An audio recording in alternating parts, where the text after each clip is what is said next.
to uncapped, no discount. Brendan, this is a huge milestone for us. This is a huge milestone. This is episode 3 in person. This is live. This is a very special episode.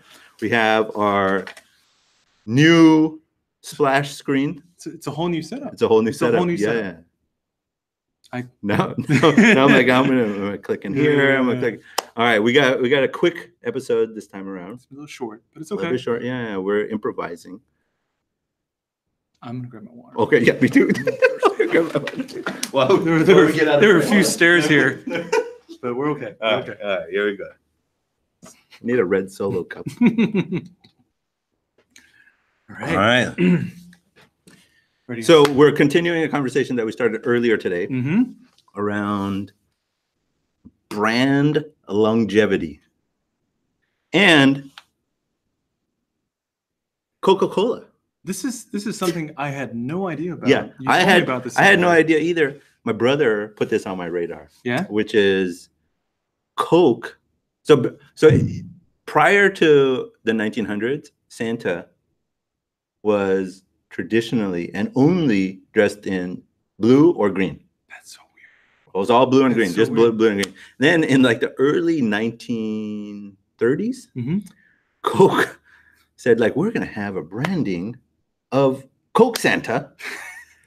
And fast forward 90 years later, we associate all things Christmas with red and green, and this image of Santa. But before that, there was no red. And so Coke consciously had a branding message around Christmas being red. Well, they completely reshaped everyone's Christmas around the entire world because no one uses anything but green and red for Christmas, right? Right. And imagine that. It's like, So the topic that we were discussing is brands having the foresight to essentially 90 years, like the dividends that this, right? Like, let's put ourselves in the 1930s.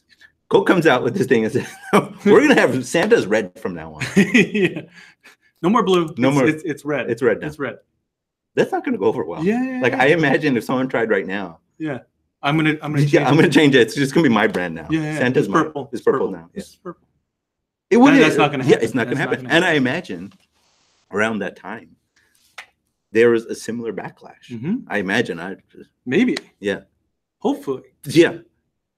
But I think that what the topic that we're discussing is the vision, whether it's a soda company or a startup or any new product getting off the ground, is what are the stakes of the individuals who espouse these like long-term views or long-term efforts that they realize that, hey, it's going to be intractable in the beginning, but way past this product or way past this marketing spend that we have. So they commission some artists to like, hey, this is going to be the view of it. He's going to be plumper. He's going to be red.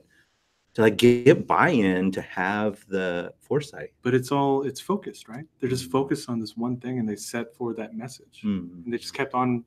I wish I had a chance to look this up a little bit more. Right. But I can't imagine how they were able to actually continue driving down this message of Coke being, Christmas being red. Right. And we were talking about this, and it reminds me of when you're in a movie theater. Yeah. When, you're sitting through these previews, you're sitting down, there's all these little commercials and things like that in between, get ready to watch the movie, put your cell phone away. Yeah. You've got that sound of Coke, filling up the theater, with ice cubes. Right. And I never really drink Coke or anything, but when I'm at the theater, it's like, I might as well have a Coke. I'll take one. Yeah. And popcorn. You have to have popcorn when you're at the theater. Right. But how often do you eat popcorn outside of the theater? Never. Yeah. Never. Yeah. So the thing with this is like, whether it's at the theater, whether it's popcorn, whether it's Coke, the long-term vision that product managers have across sectors, right? Across product verticals. Like, how do you catalyze that in people? I don't know. Yeah, there's like all these opposing forces, like whether it's your own career trajectory or whether it's like product lifetime, like maybe you're launching a new app that's not going to be around in a year or 2 or 5, let alone 90 years later. Like what? And we've seen this like within our peer group, right? Like we have like plenty of examples of people like just getting, not even just like, people have longevity around their products. Like what's the common denominator around those people? Persistence and hustle. I think. I don't know. You have that one vision, you have that one goal that you want to strive for. Yeah. And no matter what, you just keep on going for it, right? Right. Like, especially with startups, there's tremendous amount of ups and downs. Right. And no matter what, you just keep on going. You know what you want the world to be like. At a certain point, right? Yeah. You just don't stop. You don't let anything get in your way. But I don't know. I think it's just that persistence and determination, and actually that clear vision to actually execute on that. I don't know. But where does that come from? I see, like it's easy for us to say that, and I know exactly what you're talking about. Like you have this almost like you delude yourself into executing on this vision because you see how the world should be in 5 years or 10 years, and you see where this product fits in that vision of the future. But there's a lot of forces in the environment. Then whether it's naysayers, whether it's the market saying like this is not the right thing. Like, there's a lot of different motivating factors, right? Some people are in it for the wrong reasons, for the right reasons. But I don't know if there's a common thing that motivates people to keep on going, right? But the end result is like you need the persistence, you need that like tenacity. You know what I just realized? Yeah. Movie theaters. Yeah. They're red. Oh, dang it. Were they always red? Yeah. I don't know. I'm going to have to look this up. That's good. Yeah. Like, do you think they're a like minority holder in like AMC and Century? I wouldn't be surprised. That'd be wild. Wouldn't be surprised. Yeah. Yeah. All right. So yes, next time you see the color red, know that Coke probably had something to do with it. The Supreme used to be blue. I'm joking. Damn. I was about to, that's wild. All right. Next up. Oh yeah, this is I forgot the name of it. The DJI Pocket gimbal. Yes. Yeah. So you were looking at the DJI Ronin as the big one. It's supposed to be more portable gimbal, professional gimbal. Yeah, you can actually use an SLR or mirrorless camera with. Yeah. And that thing's a little pricey, but it's solid. It's awesome. Yeah, you can actually make cinematic videos and it's all stabilized. Yeah. Now DJI has been making drones for a long time. They've got these gimbals with small cameras, and the cameras have gotten better. They're essentially just a camera company now, right? And they came out with this new DJI DJI Osmo Pocket. Yes. Yeah. And $350. Yeah. It shoots 4K 60 frames per second. Oh, wow. And I think video quality boards at 100 megabits per second, which is pretty great for something like this as well. Yeah. Aperture is f2.0. Dang. Pretty good. I saw some of the videos. Yeah. It looks really good. Yeah. It does. It's got those intelligent modes that the Phantoms have and Mavericks have, so you can draw a picture or a box around your face, and follow your face. Yes. Yeah. So I think this would be I don't know. GoPro's got some competition. GoPro hasn't been doing really well lately. They did. So they came out with the Hero 7, which has all software stabilization, which is supposed to be really good. Yeah. But this, you have does gimbal, right? the software stabilization happen in post? No. Oh my God. It's amazing. Have you seen it? You're gonna have to see it. What? It's actually incredible. They did an amazing job on that. Okay, so here's the $100 billion question. So is this gonna get obsoleted by some AI in the future? Software. Yeah. Just software. Yeah. Wait till we'll see what happens with one of those new phones. Yeah. Who knows? Right. Yeah. Because like software gimbal. Your point about the DOF on the single lens pixel. Yeah. That really opened my eyes to the possibilities. Yeah. Because and it sounds like other companies are already doing like software stabilization, and I think they also have mechanical stabilization, Yeah, like, to a limited extent. Bit, yeah. So what's the long-term prognosis of like a mechanically stabilized image? I don't know. You know, it's the one drawback of it being software, right? Right. At least I know. Yeah. It crops a little bit. Yeah, for right? sure. Yeah, depending on right. But if you want something wild, like what's it? A wide angle shot. Yeah. I don't know. I think there's just something cool about doing this. Right. And seeing it. And it's seeing it stabilized. You know, GoPro's got, of course, all the different accessories. Right. That's why people are locked into the GoPro system, all the mounts.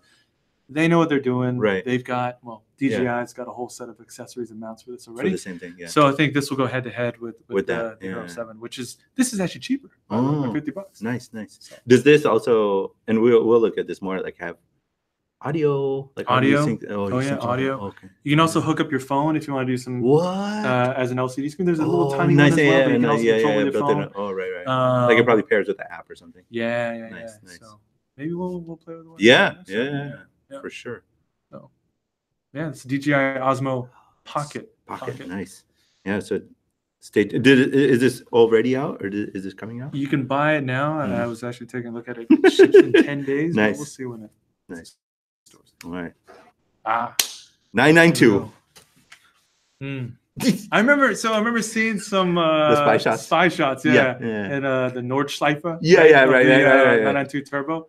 They always have tape over the lights. Yeah, so it's like way different. Like I can't see what's going on. Yeah. I saw the front. It's got like the wide mount, right? And it's surprising how like they know that just the novelty of the wide mount. Like, oh, before it wasn't this. Now it's gonna be this. Like, oh, this is so nice. Yeah. How do you feel? How do you feel about this? I think it looks incredible. So I'm a sucker for all that little novelty. Yeah. I was like, oh, I need that. Or like even the GT2 front. Like, oh, that's super cool. Even the 991.2 GT3 front, where it's a little bit more angular. Yeah. Oh my God, can I swap in this front bumper? Is this one? I probably with this one it isn't, but no, I mean for the 991.2. I imagine it is. Yeah. Okay. So there's a bunch of stuff in this where the whole line's turbo. The S has 450 horsepower. Yeah. There's a bunch of like modern amenities in the interior. Oh yeah. Which is super nice. Like, so the 991.1 is super ancient. Really? Like, I mean, you saw it. Like, it is so ancient. Doesn't bro, dude. It is terrible. Tell me what feels ancient about it. I'll compare it. Like if you compare it to what even if you compare it to like other like the M series, or I mean, like, don't even compare it to Tesla, right? Tesla has like, it's so future, like there's no buttons or anything. No, that M is so bad right now. If you compare it to Audi, which, I mean, it was part of the same group, right? But I don't know. I just feel like this, and we talked about this with the other companies. Like, is software in their wheelhouse? Yeah. And I don't think it is, right? They keep it all in-house. Like, they're not using vendors for any of that. So they're developing in-house. Right. And so, like, it's good to see such a big difference in the form factor. So it's just nice to see them, like, continuing to, like, improve it. Yeah. What do you think about the trade-off between software and in the interior and everything else versus the driving experience and all that? Yeah, so I think that's another big question around like the whole line. Like, I think I saw a number that there's 21 variations of the 911. How many are there? I don't know. I mean, it's probably something like that, right? There's probably like 20 plus variations of it. Oh wow. Yeah. So that the line is huge. Yeah. It is a huge line. Yeah. And so I think like the driving aspect versus the amenities, like you have a cup holder. I mean, on the GT series, like you can do audio delete, you could do AC delete, you could get rid of like sound deadening. You could get rid of all that. So I think like on the S, and I think there's also a T. Oh yeah. And so like depending on what you want, you can get different things out of it, right? Yeah. This also sees the introduction of, you put water in the trunk. Because so like it sprays water into the turbo or into the intakes to like cool it, like you extract more performance out of it. So I feel like other companies have had that, right, where you put like distilled water. Yeah. Like it had like a special tank for distilled water. Yeah, I didn't. Oh, that's interesting. So this line also has that to extract more efficiency and performance, I imagine. But yeah, you put distilled water in there and like you get more horsepower. Wow. Yeah. Wow. So that's, I don't know. It's kind of cool. When is this coming out? So this is the 2020. Yeah. And I think it probably, yeah. Time flies. I'm sure it'll start like deliveries like mid 2019 to late 2019. But yeah, we'll probably do a deeper dive of this next episode.